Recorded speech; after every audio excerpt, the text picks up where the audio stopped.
Warahmatullahi wabarakatuh. Hari ini kita akan membahas mengenai teori pendidikan dan pilar pendidikan. Nah, teori pendidikan. Kita ketahui bahwa teori pendidikan ini merupakan landasan dalam pengembangan praktek-praktek pendidikan. Misalnya apa? Pertama, pengembangan kurikulum, proses belajar mengajar, dan manajemen sekolah. Nah, kurikulum dan pembelajaran memiliki keterkaitan yang sangat erat dengan teori pendidikan. Jadi, suatu kurikulum dan rencana pembelajaran itu disusun dengan mengacu pada teori pendidikan. Kalau kita perhatikan, ya, ada 4 teori pendidikan. Yang pertama kita kenal adalah teori pendidikan klasik ataupun classical education. Yang kedua adalah pendidikan personal atau kita katakan dengan personalized education, dan yang ketiga adalah teknologi pendidikan, serta yang terakhir teori pendidikan interaksional. Nah, kita bahas satu persatu. Yang pertama adalah teori pendidikan klasik ataupun classical education. Nah, teori pendidikan klasik kita ketahui bahwa lebih kepada berlandasan, ya, landasan itu pada filsafat klasik. Kalau kemarin kan kita hanya membahas idealisme, realisme, pragmatisme, dan pendidikan nasional.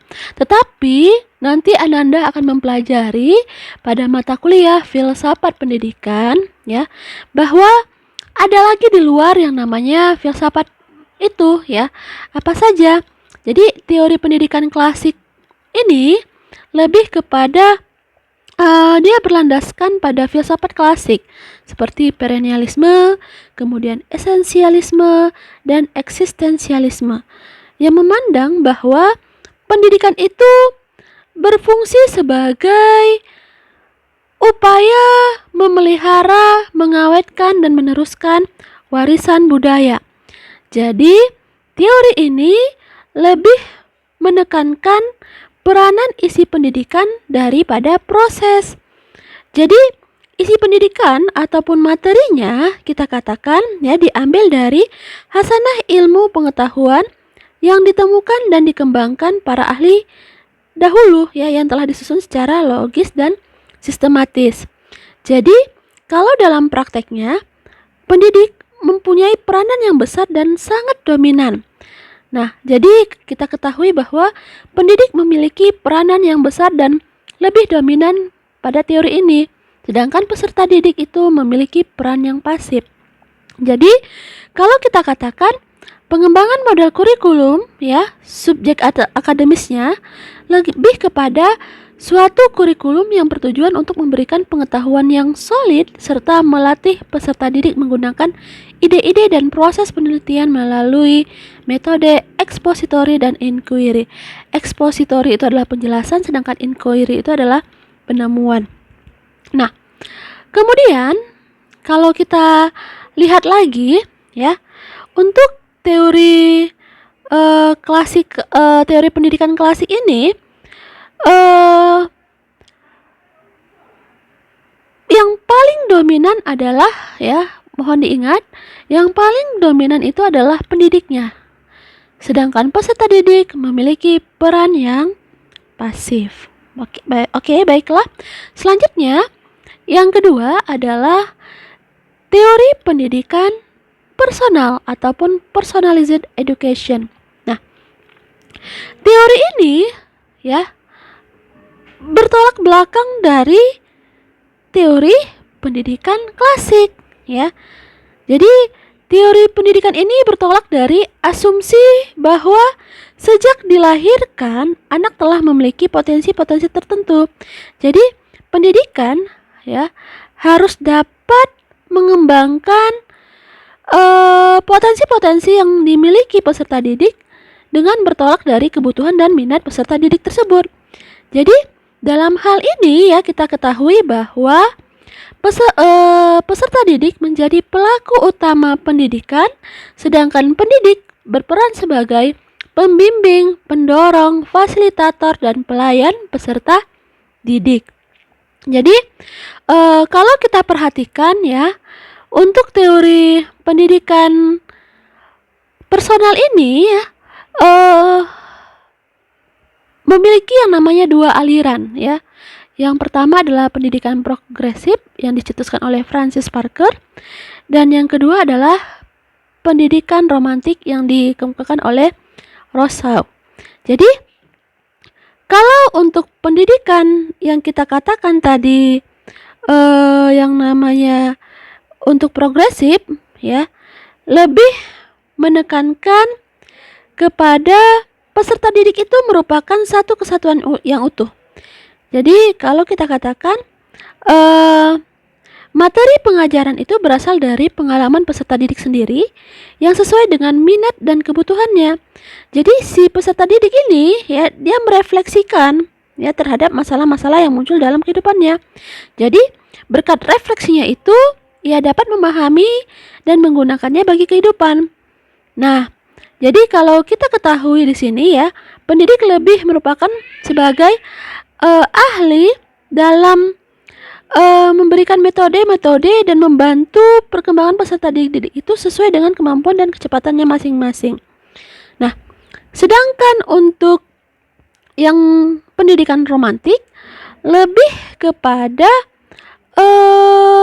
tabula rasa ya, tahu tabula rasa? Kita ketahui bahwa tabula rasa ini memandang bahwa setiap individu itu dalam keadaan fitrah dan memiliki nurani kejujuran, kebenaran, dan ketulusan. Jadi, kalau kita berikan yang namanya kesimpulan mengenai teori pendidikan personal ini, ya, menjadi sumber bagi pengembangan model kurikulum humanis. Apa itu model kurikulum humanis?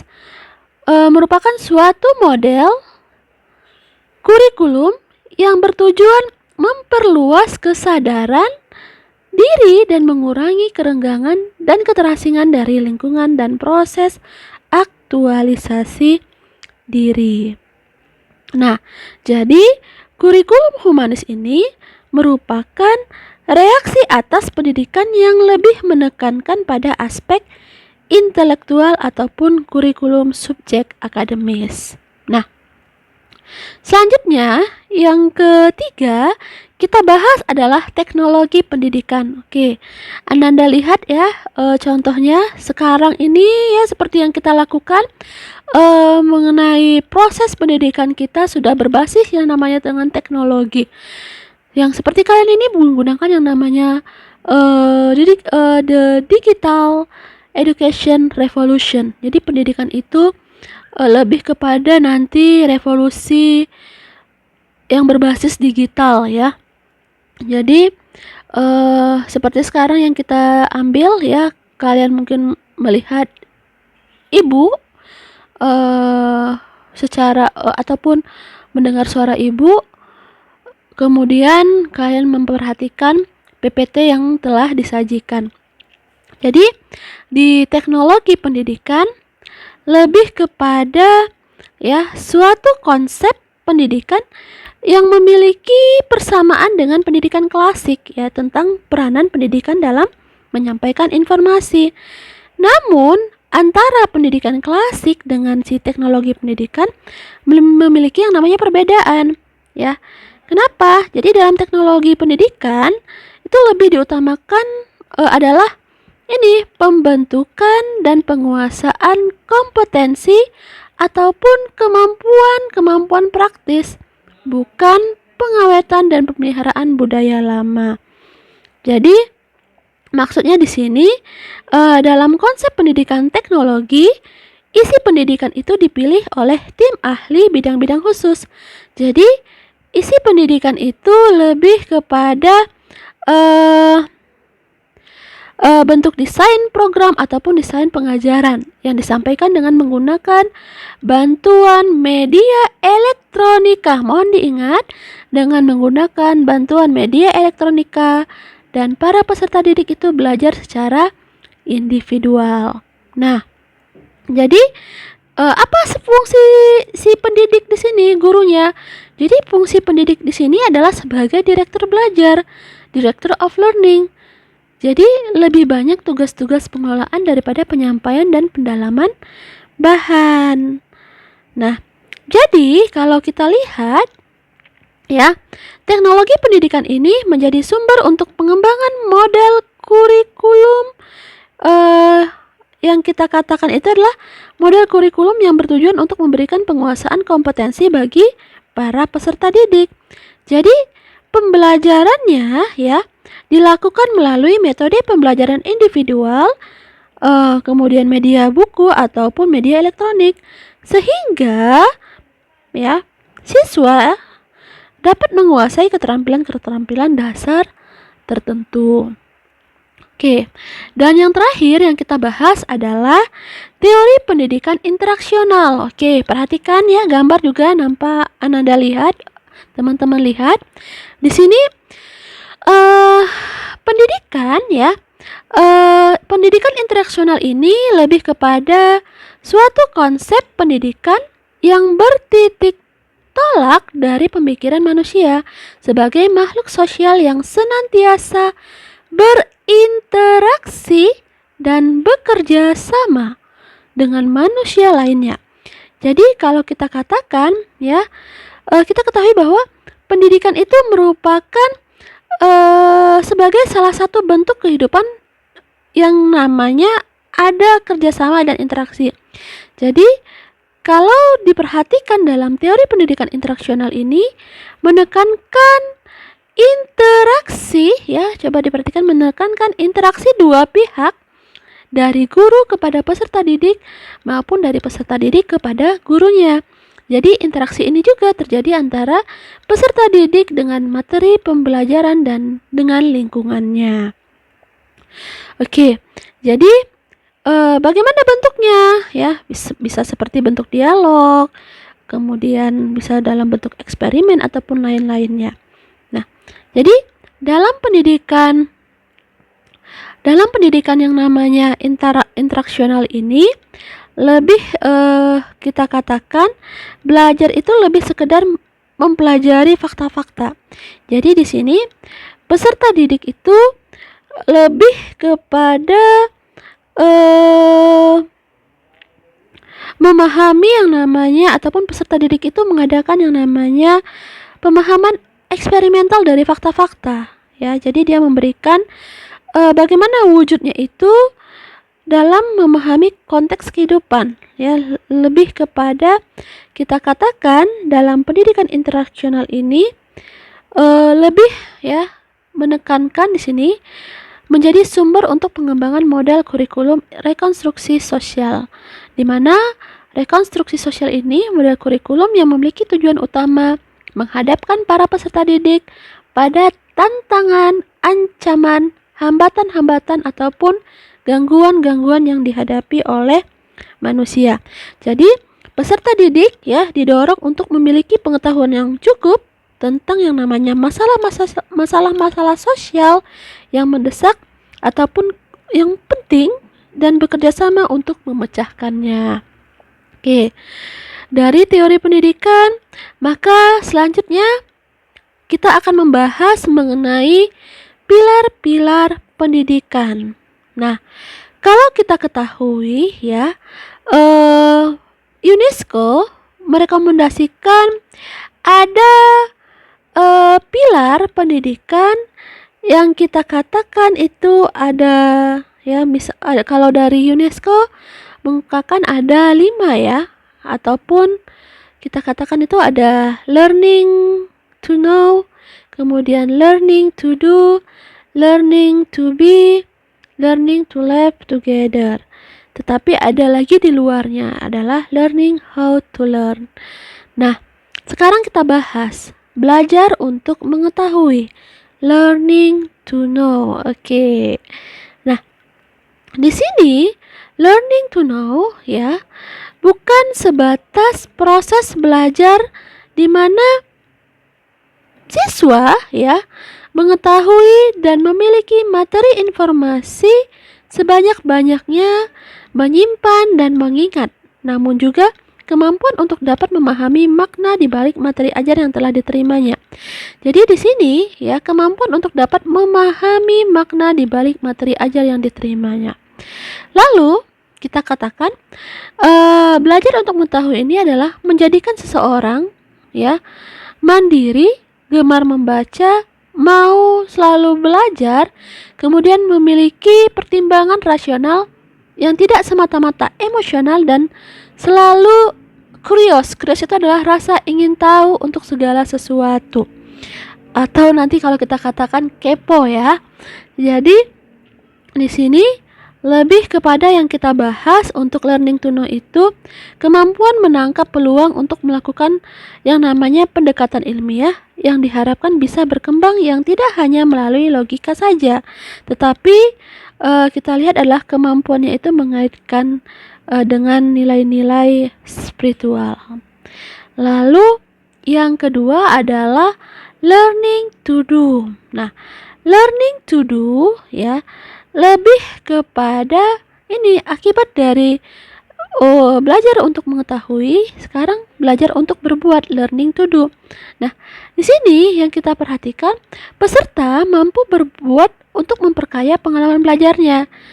Jadi, kalau kan sudah mengetahui dia, misalnya nih, kalau telur ketika kita letakkan di atas air, nah dia tenggelam. Kemudian kalau ditambah garam sedikit demi sedikit, lama-lama nanti telur tersebut akan terapung. Nah, apa penyebabnya? Jadi disinilah dia benar nggak yang dibacanya gitu misalnya. Jadi dia melakukannya, dia mempraktekannya. Kemudian ya, peserta didik terus belajar bagaimana memperbaiki dan menumbuh kembangkan keterampilannya dan juga mengembangkan teori ataupun konsep pemikirannya, intelektualitasnya. Jadi kalau kita katakan gini ya, untuk yang namanya learning to do ini ya merupakan, kita katakan gini, saya ulangi lagi, learning to do itu kan merupakan konsekuensi dari learning to know. Jadi kelemahan dari model pendidikan dan pengajaran yang sama ini berjalan adalah hanya ngomong saja, hanya teori saja, dan kurang yang namanya untuk berbuat. Jadi learning to do ini bukanlah pembelajaran yang hanya menumbuh kembangkan kemampuan berbuat mekanis dan keterampilan tanpa pemikiran, tetapi mendorong peserta didik agar terus belajar bagaimana menumbuhkan kerja, juga bagaimana mengembangkan teori ataupun konsep. Nah, itulah dia yang kita katakan ya. Nah, selanjutnya untuk belajar yang ketiga adalah belajar menjadi diri, belajar menjadi apa?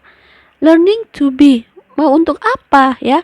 Jadi kita katakan tadi ya, melengkapi yang namanya learning to know dan learning to do. Jadi kita katakan manusia itu tidak bisa hidup sendiri tanpa kerjasama, ataupun dengan kata lain manusia itu saling tergantung dengan manusia lain. Jadi manusia di era sekarang ini bisa hanyut ditelan waktu jika tidak berpegang teguh pada jati dirinya.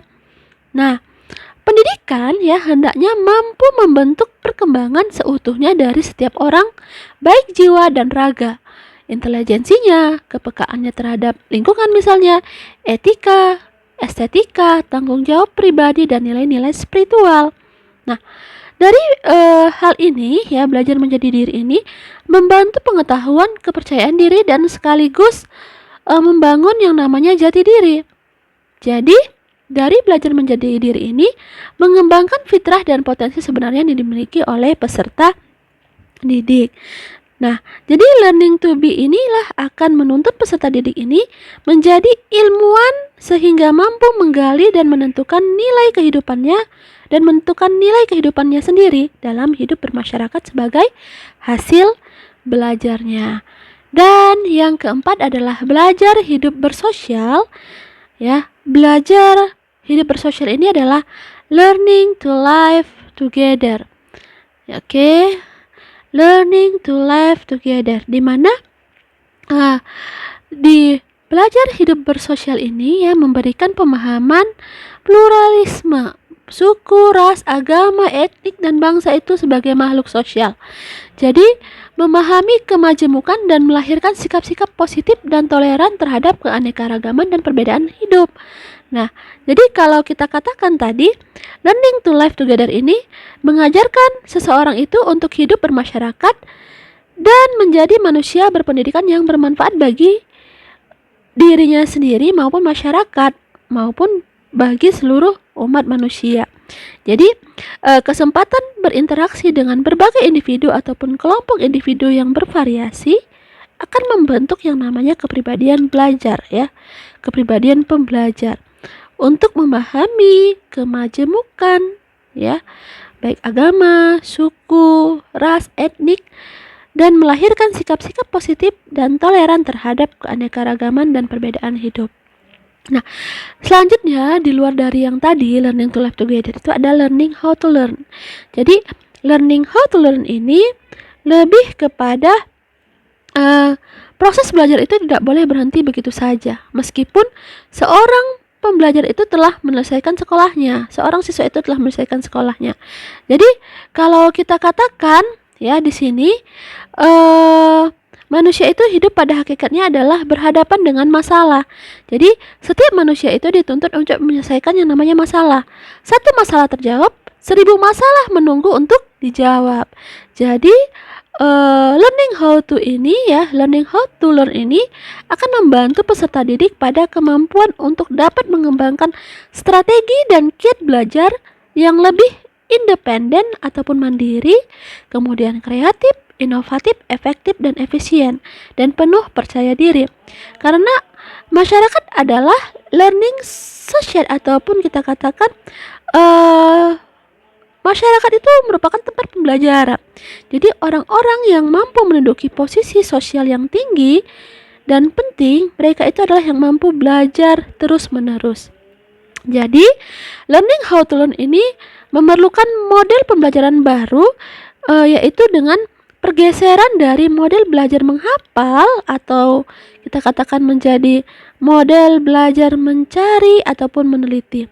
Jadi, asumsi yang kita gunakan dalam model belajar menghafal itu adalah pendidik tahu, peserta tidak tahu ya. Maksudnya gini, dari tahu menjadi tidak tahu.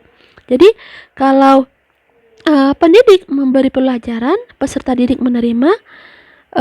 Yang dipentingkan dalam model belajar menghafal ini adalah penerima pengajaran menyimpan selama-lamanya dan menggunakannya sesuai dengan aslinya serta menurut instruksi yang telah diberikan. Tetapi kalau untuk proses belajar mencari ataupun meneliti, peserta didik sendirilah yang mencari dan menemukan jawaban atas pertanyaan-pertanyaan yang dihadapinya. Sedang pendidikan dituntut itu ya, sedangkan pendidik ya dituntut hanya memberikan pembimbingan, pemotivasian, memfasilitasi, memprovokasi maksudnya dan menelusuri. Jadi di sini peserta didiklah yang berperan aktif. Oke. Nah, selanjutnya kalau kita lihat lagi ya dari teori pendidikan, kemudian pilar pendidikan, maka kita ketahui bahwa bagaimana sih pengertian fungsi dan bentuk lingkungan pendidikan, jenisnya maksudnya. Jadi nanti kalau dalam pembelajaran itu kan kita perlu yang namanya lingkungan pendidikan.